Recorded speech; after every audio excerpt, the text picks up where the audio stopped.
Adnan Bey is a wealthy man in his 50s who lives in a grand mansion on the shores of the Bosphorus in Istanbul. 4 years earlier, he lost his job, and since then he has devoted his life entirely to his 2 children. His daughter Nihal is unable to recover from her mother's death, remains withdrawn, and grows even more dependent on her father. His son Bülent is still too young to fully understand the absence and death of his mother. Adnan Bey watches over his children carefully and tries to soften the pain of their mother's absence as much as possible. To escape the monotony of his life, he often takes boat rides on the Bosphorus.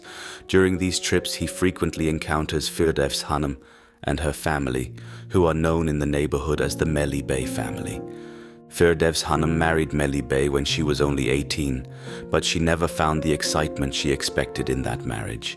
In fact, only 2 weeks after the wedding, she returned to her boat rides. Although Melih Bey says nothing about her free behavior, he becomes increasingly melancholy as he sees his wife receiving letters and flowers from other men even when he is present. In the end, he dies of sorrow. 1 month later, Firdevs Hanım returns to her social life as if nothing had happened. But as she grows older, she begins losing her popularity.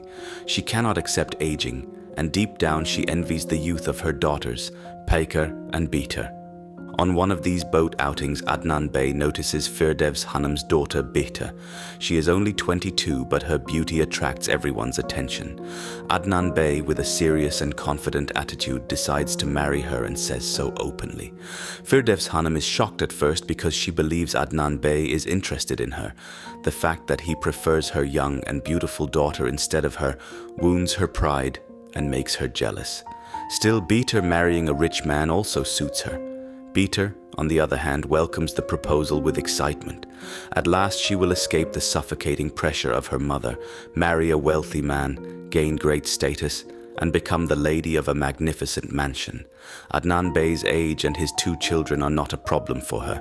For Adnan Bey, the real difficulty is how to tell his daughter Nihal. Because of Nihal's fragile and introverted nature, he fears hurting her deeply. So he leaves the task to the family governess, Mademoiselle de Courton. This French governess has cared for the children for years and has become almost like a mother to them. When Nihal first hears the news, she is devastated. She spends the whole night in sorrow. The next morning, in order to ease the pain in her heart, she goes to her father, hugs him, and asks whether he will still love her the same way. When he reassures her, she sadly but willingly accepts the marriage. Yet a wound remains in her heart. Adnan Bey and Bihter marry shortly afterward. As the new lady of the mansion, Bihter enters the luxurious life she dreamed of. Servants attend to her constantly, and every wish is fulfilled immediately. But she soon realizes that her marriage gives her no emotional satisfaction and no warmth. The splendor of the mansion cannot hide her loneliness. She is especially disturbed by the presence of Mademoiselle de Courton, who has a strong bond with the children. In a household where people already keep their distance from her, this woman's closeness to everyone makes Bihter feel even more like an outsider. One day, Behlul, Adnan Bey's nephew, comes to the mansion. Behlul is handsome, cheerful, flirtatious, and deeply devoted to pleasure. He lives for women and entertainment, moving from one relationship to another without ever committing himself. He appears to enjoy a superficial life. He visits the mansion every weekend and sometimes stays for several days. His visits, the games he plays with Bülent, and the jokes he makes with Nihal bring joy to the house. At first, Bihter sees him only as carefree and irresponsible, but over time she begins to be drawn to him. His youth, ease, and carefree manner awaken in her the excitement her husband cannot offer. She is ashamed of these feelings at first and cannot accept them. One summer day, both families go on a picnic to Göksu. That day, Behlul pays special attention to Peka, Bihter's sister, and at one point kisses her on the nape of the neck. Bihter, watching this, feels jealous and deeply disturbed. That evening she retreats to her room and reflects on her life at the window. She questions her youth, her beauty, and her marriage. For the first time, she clearly understands that she will never find happiness in a marriage to an old man. A few months later, one evening, Bihter goes to Behlul's room to take some candy she had ordered. As she reaches for the box on the table, some photographs fall to the floor. She sits on the sofa and begins looking at them. While Behlul bends down to pick up the candy box, he places his hand on Bihter's knee as if by accident. In that instant, neither of them moves. They look at each other in silence. Then they stand by the window together and watch the snow fall. Bihter remembers the night of the Göksu picnic and feels as though she is falling into a deep abyss. She tries to leave the room, but Behlul stops her and begins kissing her. After that night, Bihter feels polluted and ashamed. She doesn't love Behlul in the pure sense. She isn't in love with him. Yet she has suddenly found herself in his arms without understanding how it happened. The next morning, when Adnan Bey kisses his wife, she feels nothing. Bihter believes that the only way to escape the pain of this sinful love is to love Behlul even more. She turns from the calm, aging world of her husband to the youth and excitement of Behlul. Behlul keeps telling her that he is in love with her, that she has given meaning to his life, and these words bind her more tightly to him. As he voices his feelings, the painful inner struggle inside her begins to fade. Her fear and anxiety about the forbidden affair disappear, and she finally admits to herself that she loves Behlul. One day, Behlul asks Bihter to spend the whole night with him. After everyone falls asleep in the silence of the mansion, she secretly goes to his room. Their relationship is no longer a casual affair. It has become a deep and life-changing love for both of them. The only person who notices that night is Bashir, the young servant of the mansion. When he sees Bihter entering Behlul's room, he is shaken, but he cannot tell anyone. The stress affects his health badly, and he begins to cough violently.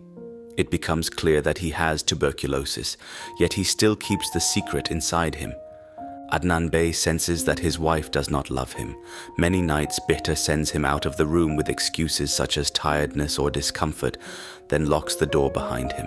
Adnan Bey begins to suspect that there may be something between Bihter and Behlul, but since he has no proof, he tries to push the thought away. Still, resentment grows in him, and he envies Behlul's youth.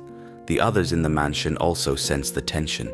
Mademoiselle de Courton, in particular, suspects the secret relationship developing between Bihter and Behlul. Once Bihter realizes this, she acts to prevent a scandal and has Mademoiselle de Courton sent away from the mansion by claiming that Nihal is now old enough and no longer needs a governess. Mademoiselle de Courton takes this as a matter of pride and returns to her homeland of her own will, saying she misses her family. Behlul and Bihter spend the entire winter together. At first, the secrecy and excitement attract Behlul, but over time they fade, and he begins to feel trapped in a way he has never experienced before. His desire to return to his carefree, responsibility-free life grows stronger.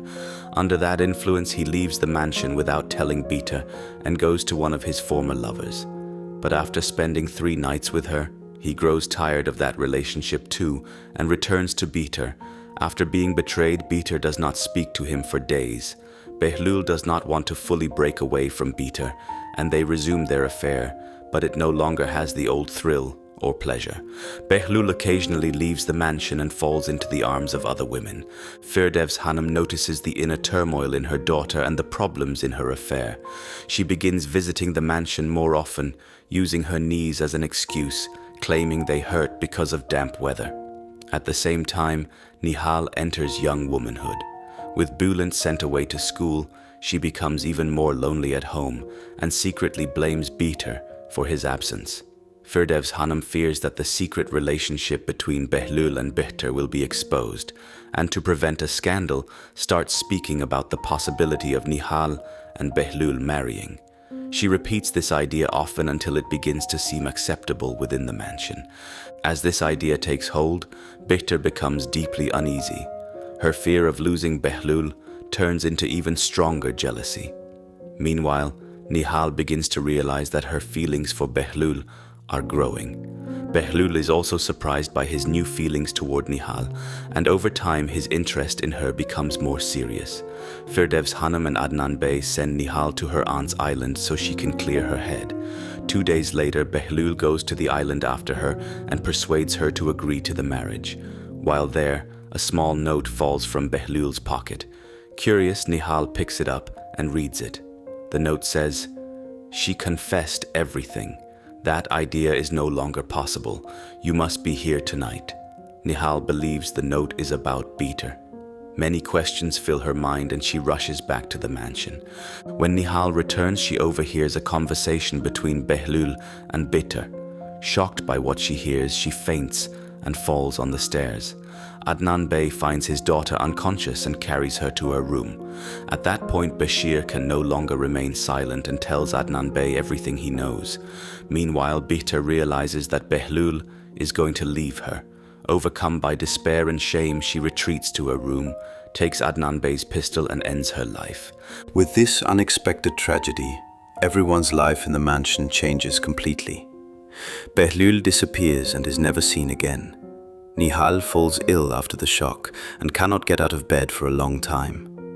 Adnan Bey devotes himself to her and tries to bring her back to life. Soon after, Mademoiselle de Courton is called back to the mansion, and the old servants Shakira Hanım and Süleyman Efendi are rehired. Bülent returns home from school. Life in the mansion slowly returns to its former order.